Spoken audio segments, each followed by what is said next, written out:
बच्चों आज हम पढ़ेंगे कक्षा 6th का लेसन 4th इंग्लिश का लेसन 4 पार्ट 4 माई चिल्ड्हुड मेरा बचपन।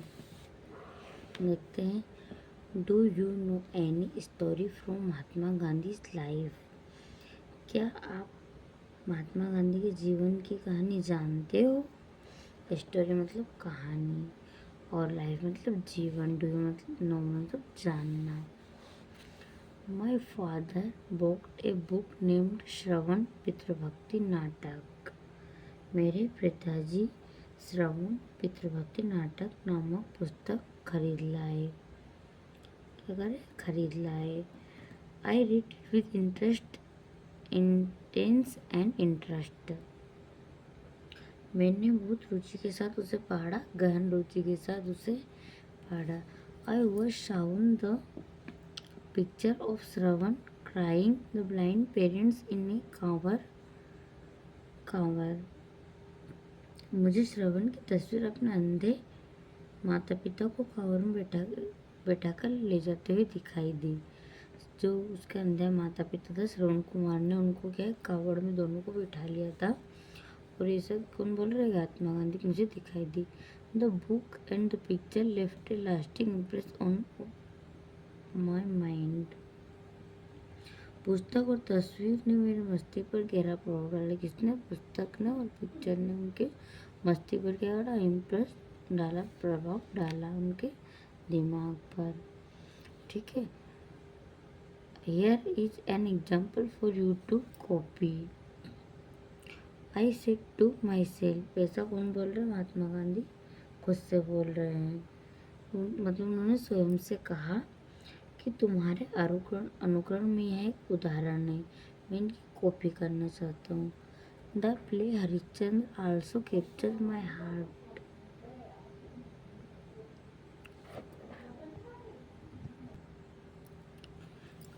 आई was never tired of watching. The play Harishchandra also capture my heart. और हरिश्चंद्र नाटक ने मेरे ऊपर क्या बहुत प्रभाव डाला, मेरे मन को बहुत प्रभाव डाला, हार्ट में मन को प्रभाव डाला। I was never tired of watching. कभी भी मैं इसे देखकर थकता नहीं था। किसको? हरिश्चंद्र को। Still both Harishchandra and Shravan are living reality for me. बोल रहे हो थकता नहीं था, फिर भी हरिश्चंद्र और श्रवण मेरे लिए जीवित वास्तविकता है। लिविंग रियलिटी में तो जीवित वास्तविकता है हरिश्चंद्र और Shravan. I am always moved if I read those plays. यदि मैं दोनों नाटकों को पढ़ता तो हमेशा मेरा जी भर आता है, मेरा जी भर आता है। तो कौन बोल रहे? महात्मा गांधी खुद से बोल रहे स्वयं से। I was about 7 when my father left Porbandar for Rajkot.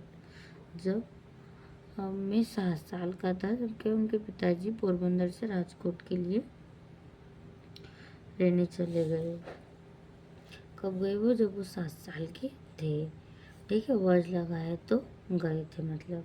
जब वो बोल रहे मेरे पिताजी जब मैं 7 साल का था पोरबंदर से राजकोट के लिए रहने के लिए चले गए। There I was but in primary school. मैं प्राइमरी विद्यालय में जाना लगा। I do not remember having ever told a lie during my school days either to my teachers to my schoolmate. मैंने मेरे विद्यालय के दिनों में बोल रहे वो मैंने मेरे विद्यालय के दिनों में कौन बोल रहे? महात्मा गांधी। मैंने मेरे विद्यालय के दिनों में अपने शिक्षकों से और अपने सहपाठियों से जो उनके साथ पढ़ते थे स्कूलमेट से कभी भी झूठ नहीं बोला। शायद कभी भी झूठ बोला हो, ऐसा उन्हें क्या याद नहीं है। बोल रहे कि मैंने मेरे सहपाठियों से और मेरे शिक्षकों से कभी भी झूठ नहीं बोला, ऐसा मुझे याद नहीं है। I was very sad and avoided all company. मैं बहुत शर्मिला मतलब शर्मिला था और साथियों से बचकर रहता था। क्या? उनके साथियों से वो बचकर रहते थे, उनको अवॉइड करते थे। My books and my lesson were my only companies. मेरी पुस्तक और मेरे पाठ एकमात्र मेरे साथी थे। उनको कंपनी दे रहे थे, यहाँ पर साथी का मतलब कंपनी देना। क्या बोल रहे, मेरी पुस्तक और मेरे पाठ मेरे साथी थे। Once mister Giles came for inspection. एक बार मिस्टर गिले विद्यालय में निरीक्षण के लिए आए, तरह जांचने के लिए स्कूल में। तो मिस्टर गिलेस नाम के व्यक्ति आए। He gave us 5 word to write as spelling exercise. उन्होंने स्पेलिंग लिखी, 5 शब्द लिख दिए जांचने के लिए। क्या लिखे? 5 शब्द लिखे। One of the words was kettle, जिसमें उन्होंने लिखा एक शब्द केटल, केटली लिखा था। आई मिसस्पेल्ड इट। और क्या है, मैंने इसे गलत कर दिया। महात्मा गांधी कह रहे हैं कि उन्होंने वर्ड लिखा था केटल और मैंने इसे गलत कर दिया। The teacher try to prompt the but I didn't want to be prompt. मेरे शिक्षक ने मुझे पड़ोसी से नकल लिखने को कहा। क्या बोला? उनके टीचर ने नकल लिखने के लिए कहा, परंतु मैंने ऐसा नहीं चाहता था। कौन नहीं चाहते थे ऐसा? Mahatma Gandhi. I didn't copy the spelling for my neighbour's slate.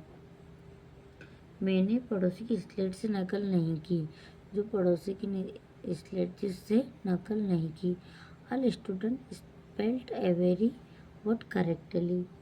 सभी छात्रों ने शब्द सही लिखे। Only I was stupid. केवल मैं ही मूर्ख था। स्टूपिड मतलब यहाँ पे मूर्ख या बेवकूफ़ था। सभी all student spelled every word correctly. सभी छात्रों ने वर्ड करेक्ट लिखे। Only I was stupid. केवल मुझे छोड़कर मैं मूर्ख था। After the inspection was over, the teacher pointed out my stupidity. निरीक्षण समाप्त होने के बाद में, आफ्टर मतलब बाद में, शिक्षक ने मेरी मूर्खता को बतलाया। क्योंकि टीचर ने उनकी मूर्खता को पॉइंट किया, बतलाया। Why didn't I copy from my neighbor? और मेरे पड़ोसी की नकल क्यों नहीं की? Why didn't I copy from my neighbor? मैंने पड़ोसी की नकल क्यों नहीं की? This had no effect on me. पर इसका मुझ पर प्रभाव नहीं हुआ। बच्चों, ये इसकी कहानी ये है कि हमें कभी भी नकल नहीं करनी चाहिए, सत्य का साथ देना चाहिए, हमेशा सत्य पर रहना चाहिए। जो भी नकल करता है वो अपने आप में धोखा दे रहा है। ठीक है, वो लाइफ में कभी भी आगे नहीं बढ़ सकता। ठीक है, अब हम करेंगे एक्सरसाइज।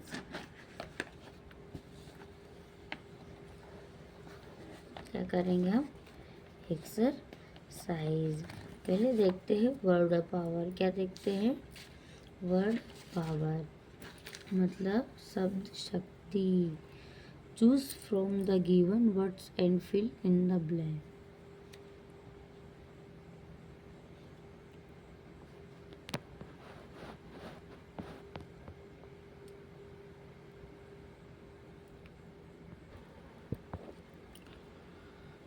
दिए गए शब्दों से रिक्त स्थान की पूर्ति कीजिए। Impression, like, relative, copied, power. हम देखते हैं क्या क्या है। The life of Mahatma Gandhi left lasting filling the blanks on my mind. तो इसका आएगा इम्प्रेशन। क्या जाएगा? फर्स्ट वाला इम्प्रेशन। महात्मा गांधी के जीवन में मेरे मस्तिष्क पर क्या डाली? प्रभाव डाला, अमिट छाप डाली। Till today Gandhi is a living relative for Indians. भारतीयों के लिए आज भी गांधी जी जीवित सच्चाई है। क्या है? जीवित सच्चाई है, रिलेटिव है। ये दूसरे नंबर पर जाएगा। यहाँ जगह कम है इसलिए मैं नंबर डाल रही हूँ। He is an example to be copied. वहाँ एक ऐसा उदाहरण है जिसका अनुसरण करना चाहिए। ये थर्ड वाला है, करना चाहिए। ठीक है। He did not remember having told a lie during his school days. उन्होंने स्कूल में कभी भी झूठ नहीं बोला। क्या है? झूठ नहीं बोला। तो यहाँ पे क्या जाएगा? लाई। ही taught us the power of non-violence and non-cooperation. उन्होंने हमें हिंसा और असहयोग की शक्ति को समझाया. पावर में शक्ति को समझाया. मतलब हिंसा और नॉन कोऑपरेशन मतलब असहयोग की शक्ति को समझाया. अब हम देखते हैं क्वेश्चन आंसर. इनके सामने आंसर लिख देती हूँ मैं और समझा देती हूँ. ठीक है. कॉम्प्रेशन क्वेश्चन बहुत प्रश्न. Answer this question. प्रश्नों के उत्तर दीजिए. What were the task that mister glace said. जो मिस्टर ग्लेस थे ने क्या कार्य दिया था. मिस्टर ग्लेस ने 5 शब्दों की मात्राएं लिखने को कहा था. तो हम लिख लेंगे यहाँ से इतना. Mister glace gave